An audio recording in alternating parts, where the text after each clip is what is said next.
Hi, welcome to ToGather. I'm glad you've joined us. Today we're focusing on Moses and Joshua and a principle that is a powerful principle. As we all get older, we feel that need for this principle to be true in our lives. Joshua and Moses lived so that they had no unfinished business. Not in life, not in their spiritual realm, not in their influence with people. I don't know how important that is to you right now. Maybe you don't feel that sense of urgency. Maybe you're younger and you feel like you have lots of time. All I know is that as I reflected on this message, I realized something that I had never thought about before.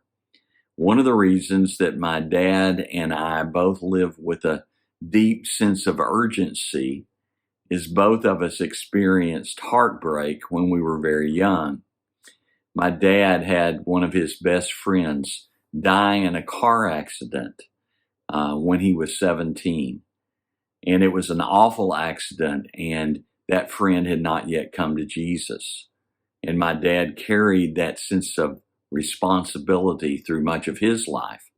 And as he shared that story, it made me feel a greater sense of urgency to communicate with my closest friends, even at a younger age, which seemed a little weird and bizarre to some people.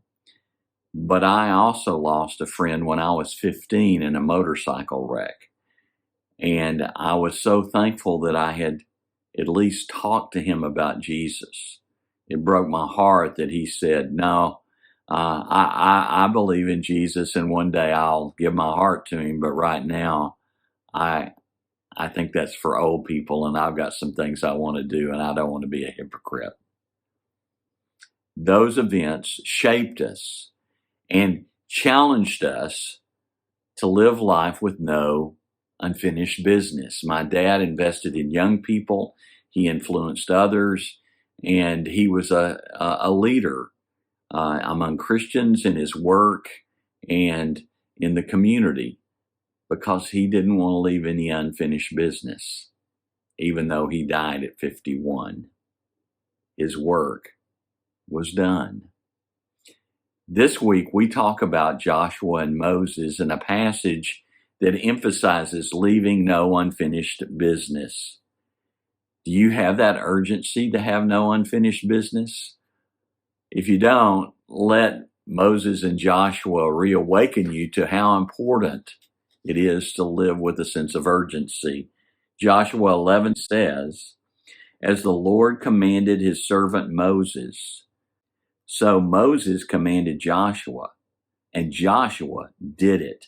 He left nothing undone of all that the Lord had commanded Moses. Now, I don't know who your favorite Bible hero is. I have great heroes, both men and women, that I hold dear and treasure, and I'm not sure how I would rank them. One of mine you probably don't even know, so I'm going to tell you her name, Jehoshaphat. And without her, there would be no Jesus Christ. But that's for you to go do a little extra digging. But Joshua is one of the men that's one of my favorite Bible heroes. Not only is his name in Hebrew the same as Jesus, Yeshua, but Joshua was an incredible leader because, first of all, he followed Moses, who was a great leader, and it's really hard to walk in somebody's footsteps. Secondly, he was vibrant and passionate when he was old, just as he was when he was young. Third, he led Israel to do what no one else could do. Moses couldn't even do, enter the promised land successfully. And part of the reason he was able to do that is because he was willing and able to stand against the will of the vast majority of people and stand for the things of God. Something that's very important even to this day. Joshua is one of my heroes, and I hope that you can understand why from some of these scriptures. This comes from Numbers 14, 6 through 8. Joshua, son of Nun, and Caleb, son of Jephunneh, who were among those who had explored the land, in other words, they were part of the 12 spies, said to the entire Israelite assembly, "The land we passed through and explored is exceedingly good. If the Lord is pleased with us, he will lead us into this land, a land flowing with milk and honey, and he will give it to us." Now, this is Joshua's response when the other 10 spies stirred up the people of Israel and said, "We can't take it. There are giants in the land. The cities are fortified. We're not sure we're strong enough to take it." And Joshua said, "It's not a matter of our strength, but it's a matter of the Lord's pleasure in us. Are we willing to obey and do what he's challenged and called us to do?" When the people of Israel rebelled against Moses and Joshua and Caleb, the Lord God said, "None of you in this generation will enter the promised land. Even though I promised it to you, you broke covenant, and it will be your children that inherit the land because of your unfaithfulness." And then he goes on and says these words, "Not one of you will enter the land I swore with uplifted hand to make your home, except Caleb, son of Jephunneh, and Joshua, son of Nun. Of the men who went to explore the land, only Joshua, son of Nun, and Caleb, son of Jephunneh, survived." I don't know about you, but to have these two men stand alone is amazing. And I think it's interesting that their heritage, their fathers are also mentioned, which helps us understand a theme of today's message. We're strong because somebody's invested in us. And if our work is going to go finished at the end, if we can say it's complete, it will only be because we've invested somebody else to complete the work we have begun. So when we get to the end of Joshua's life, we find these words. After Joshua had dismissed the Israelites, they went to take possession of the land, each to their own inheritance. The people served the Lord throughout the lifetime of Joshua and the elders who outlived him and who had seen all the great things the Lord had done for Israel. Incredible, isn't it?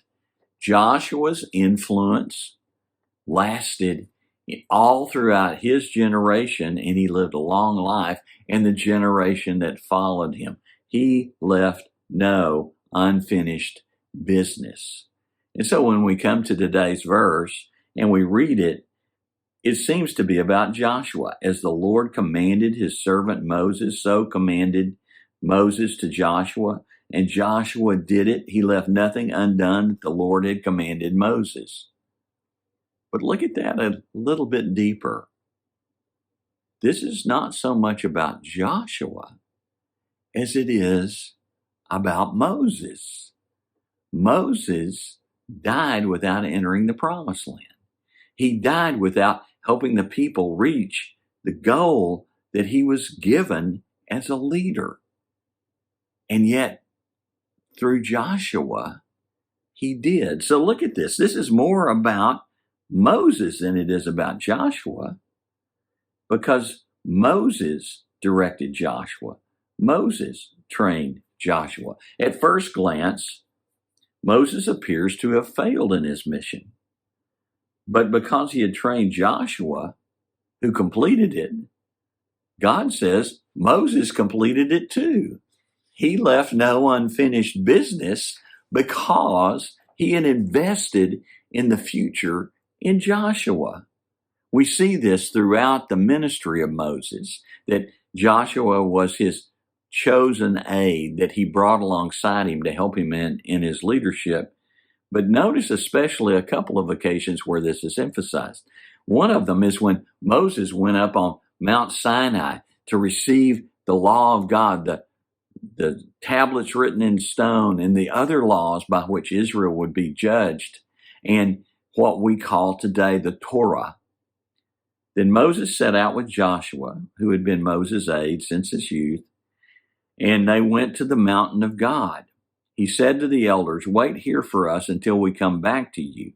Aaron and Hur are with you, and anyone involved in a dispute can go to them."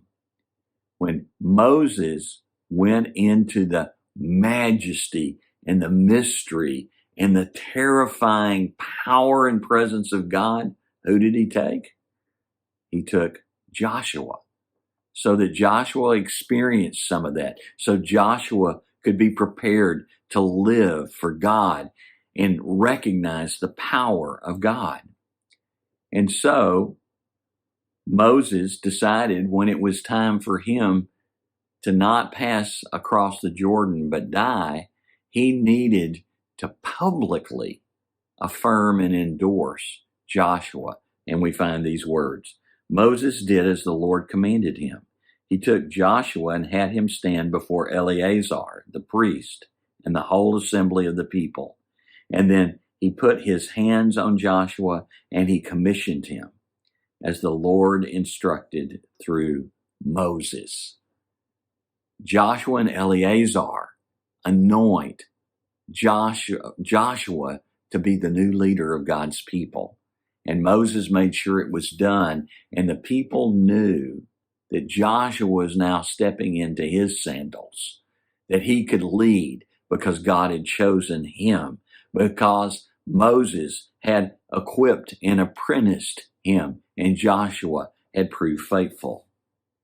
Now, at first glance, we go, well, now, wait a minute. I'm not a Moses and I'm not a Joshua, and I'm not going to have that big an impact on what happens nationally or even in my state or region or province. What difference does what I do make? Why is it so important for me to not leave any unfinished business and implant my dreams and my passion for Jesus in someone that's younger than me, that follows me, whether that's in my family or at work or at church or in my spiritual community? Why is that so important? Because I'm not a Moses or a Joshua. Some of you are ladies and you're going to go, well, now, wait a minute. This doesn't have anything to do with me because this is about men folk. No, this is a spiritual principle for us all. And the principle is real simple. It's this: we have people watching us. We have people watching us. And they don't just watch us, they follow us. This picture that you're seeing now is a beautiful picture to me. It's a precious picture to me. It's a sobering picture to me. It wasn't staged in any way. I was with two of my grandsons and we were walking down a clearing area to a river about half a mile away. And I stopped and picked up a walking stick, and because I did, both of my grandsons did. And you notice they're holding it in the right hand and their postures are very similar. And the youngest one is even looking to make sure he's doing it right. I was totally unaware of all this, except my daughter-in-law snapped this picture as we walked. And it reminded me, people are watching us. And if people are watching us, if my grandsons are watching me, if people are watching me, shouldn't I walk intentionally, knowing that they're following me? Shouldn't I awaken to investing in them? One of the most precious things in my daily life is not something I do, but several times a week, because of social distancing and we can't be with our grandsons, Donna, my wife, will get on the phone and read with them and talk to them and go over things with them. They love their nanny, and she's investing in them. And someday when they have difficult troubles or they have questions, and it's already begun with the oldest grandson, who do you think they're going to talk to? They're going to talk to their nanny. They trust her. They love her. They adore her. She's walking intentionally because she knows she has people watching her, and those people are precious to her. Paul, the great apostle, lived passionately. Maybe he learned this from Barnabas, who included Paul in his missionary journeys, but Paul lived passionately to make sure there was always someone beside him that he was investing himself into. Yes, it's a principle of Jesus. Jesus chose those he wanted. He called them 12, and he chose them to be with him so that he could send them out with authority and do things when he was gone. That's why Jesus could say when he died, "It is finished." He had invested himself in the lives of disciples who would carry his message once he was gone.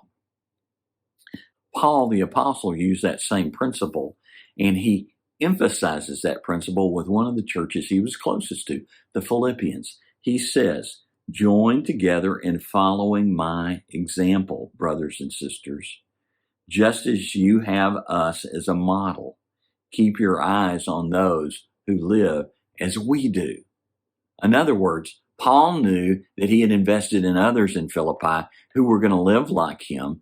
And he says, don't just watch me or Silas and Timothy, but also watch those around you and follow their example as they live like I do. He would go on and say in chapter 4 and verse 9, "Whatever you have learned or received or heard from me or seen in me, put into practice, and the God of peace will be with you." I want to emphasize that one of these days we're going to get back together as churches. But even before then, we need to make a commitment that we're not going to be whiny, gripey, criticizing people if church isn't what we like. We're going to ask our church leaders, and we're going to be the kind of people that emphasize that the church is not for us to like, but we're going to live in such a way, and we're going to want our churches to be a certain way so that it enables our grandchildren to pass on our faith to their friends and their children. We're called to live for 4 generations. We're called to leave no unfinished business because we've imprinted our faith into the coming generations, whether they're of our physical family or our spiritual family or our job place. We're making a difference because people watch us. And so Paul puts it this way to Timothy in 2 Timothy 2, 1 and 2. "You then, my son, be strong in the grace that is in Christ Jesus. And the things that you have heard me say in the presence of many witnesses, you entrust to reliable people who will also be qualified to teach others."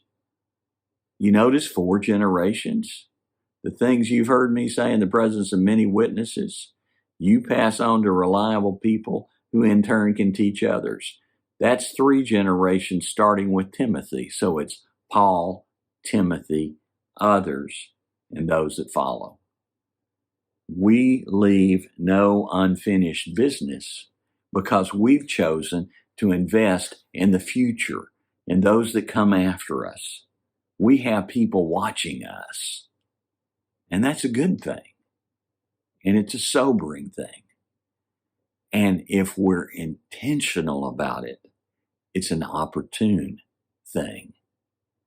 So the question is, if we have people watching us, are we intentional about what we're doing with them and living before them and training them to do? That's what Jesus basically said in the Great Commission. You make disciples by going and baptizing and training people to obey what I've taught. We invest in the future because we don't want to leave any unfinished business. And that means we live with urgency.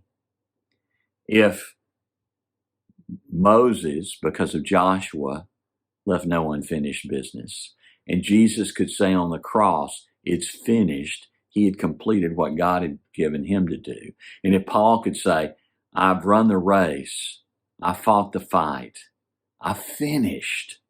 And What lies ahead for me is the crown of righteousness that awaits all of us who eagerly expect Jesus. If Paul and Jesus and Moses and Joshua could say, we finished, then we can too, even though we didn't get everything done we wanted to get done.